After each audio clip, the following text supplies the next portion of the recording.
আসসালামু আলাইকুম। আমি আবার আপনাদের মাঝে চলে আসলাম ইংলিশের নতুন আরেকটি টিউটোরিয়াল নিয়ে। গত টিউটোরিয়ালে আমরা আলোচনা করেছিলাম পার্টস অফ স্পিচ কী, পার্টস অফ স্পিচ কেন শিখব, কত প্রকার এবং কী কী। তো এই টিউটোরিয়ালে আমরা আলোচনা করব নাউন নিয়ে, নাউন কী এবং এর ক্লাসিফিকেশন নিয়ে। যারা এখনও আমার চ্যানেলে সাবস্ক্রাইব করেননি দয়া করে আমার চ্যানেলটি সাবস্ক্রাইব করুন, যাতে করে ইংলিশ টিউটোরিয়ালগুলো ধারাবাহিকভাবে আপনি খুব সহজে পেতে পারেন। So let start. আমরা আলোচনা করব নাউন অ্যান্ড ইটস ক্লাসিফিকেশন নিয়ে, নাউন এবং নাউনের প্রকারভেদ নিয়ে। তো নাউন কাকে বলে? What is noun? So noun is a word that refers to a person, thing, place, event, substance or quality. সুতরাং যে ওয়ার্ড দ্বারা কোনো ব্যক্তি, বস্তু, স্থান, গুণ, ম্যাটেরিয়াল প্রভৃতির নাম বোঝায় তাকে নাউন বলে। যেমন doctor, tree, party, call, beauty, honesty, Kolkata, Asim টি, এরা প্রত্যেকেই এক একটি নাউন। নাউনের প্রকারভেদ। ইন্দ্রিয় গ্রাহ্যতা হিসেবে নাউনকে মোট দুই ভাগে ভাগ করা হয়েছে, যেমন concrete noun, abstract noun. Concrete noun কি? The nouns which have external existence and can be felt by senses are called concrete noun.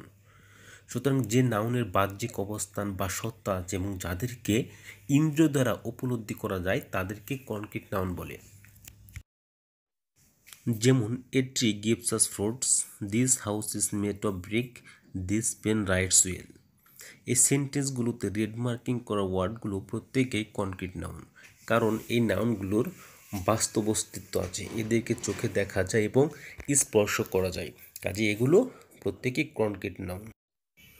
Concrete noun আবার চার প্রকার, যেমন proper noun, common noun, collective noun এবং ম্যাটেরিয়াল নাউন। প্রপার নাউন কি? A proper noun is the name of a particular person, place, thing or event distinct from each other.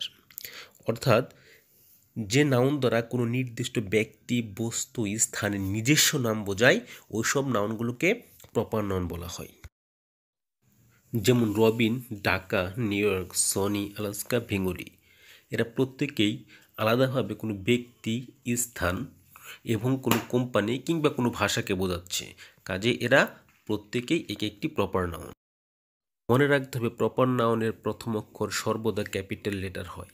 যেমন the Padma is a big river, এখানে পদ্মা বানানোর ক্ষেত্রে P capital letter ব্যবহার করা হয়েছে।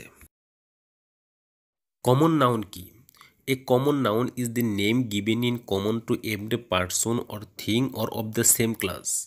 যে নাউন দ্বারা একই শ্রেণীর বস্তু বা প্রাণীর সাধারণ নাম বোঝায় তাদেরকে কমন নাউন বলে। যেমন Kazi Nazrul Islam was a great poet, Dhaka is a big city, the dog is a faithful animal. এখানে পোয়েট দ্বারা সব কবিদের সাধারণ নামকে বোঝানো হচ্ছে, সিটি দ্বারা সব শহরের সাধারণ নামকে বোঝানো হচ্ছে এবং কুকুর দ্বারা সব কুকুরের সাধারণ নামকে বোঝানো হচ্ছে, সুতরাং এগুলো কমন নাউন। কালেকটিভ নাউন কি? A collective noun is the name of a group or a collection of similar persons or things considered as one undivided whole. অর্থাৎ যে নাউন সমজাতীয় বা একই জাতীয় কোনো ব্যক্তি বা বস্তুকে পৃথকভাবে না বুঝে তাদের সমষ্টিকে বোঝায়, তাদেরকে কালেকটিভ নাউন বলে।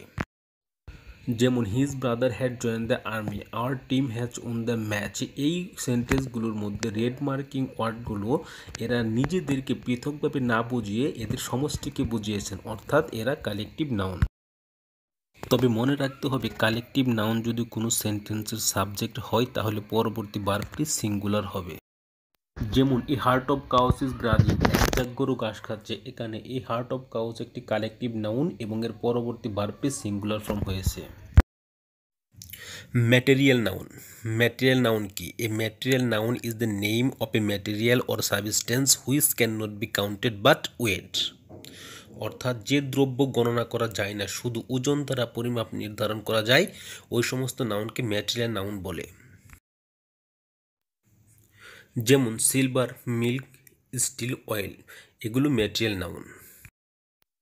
মনে রাখতে হবে ম্যাটেরিয়াল নাউনের পূর্বে কোনো আর্টিকেল বসে না, কিন্তু বিশেষ কোনো স্থানের বস্তু বা পদার্থকে নির্দিষ্ট করে বোঝাতে তার পূর্বে দি বসে। যেমন the juice of this glass is yellow, এই গ্লাসের জুস হলুদ। এখানে জুস হচ্ছে ম্যাটেরিয়াল নাউন, কিন্তু এই জুসের পূর্বে আর্টিকেল দি বসে এটি কমন নাউনে রূপান্তরিত হয়েছে, অর্থাৎ এখন এটি একটি কমন নাউন হিসেবে বিবেচিত হচ্ছে। অর্থাৎ যদি কোনো ম্যাটেরিয়াল নাউনের পূর্বে আর্টিকেল দি বসে তখন সেই ম্যাটেরিয়াল নাউনটি কমন নাউনে রূপান্তরিত হয়। Abstract noun. অ্যাবস্ট্রাক্ট নাউন কি? An abstract noun is usually the name of a quality, action, or state considered apart from the object to which it belongs. অর্থাৎ যে নাউন দ্বারা অবস্থা, গুণ বা প্রকৃতি বোঝায় তাকে অ্যাবস্ট্রাক্ট নাউন বলে।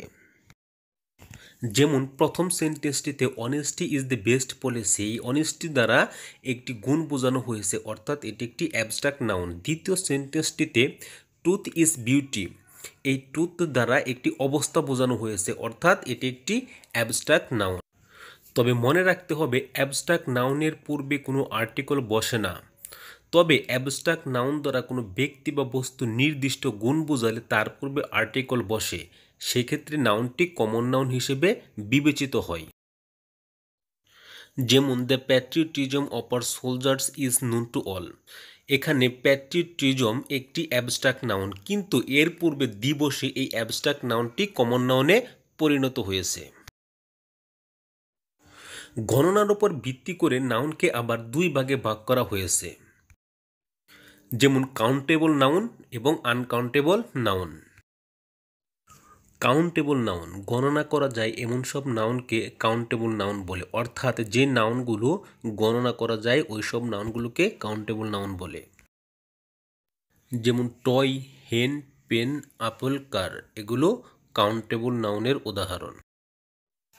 আনকাউন্টেবল নাউন, গণনা করা যায় না কিন্তু ওজন দ্বারা পরিমাপ নির্ধারণ করা যায় বা অনুভূতি বা কল্পনা দ্বারা অনুভব করা যায়, এমন সব নাউনকে আনকাউন্টেবল নাউন বলে। যেমন মিল্ক, উইন্ড, স্মোক, অনেস্টি, লাভ, এগুলো আনকাউন্টেবল নাউন। তো আজকে এ পর্যন্তই, দেখা হবে পরবর্তীতে নতুন আরেকটি টিউটোরিয়াল নিয়ে। ততক্ষণ পর্যন্ত আপনারা সবাই ভালো থাকেন। আল্লাহ হাফেজ।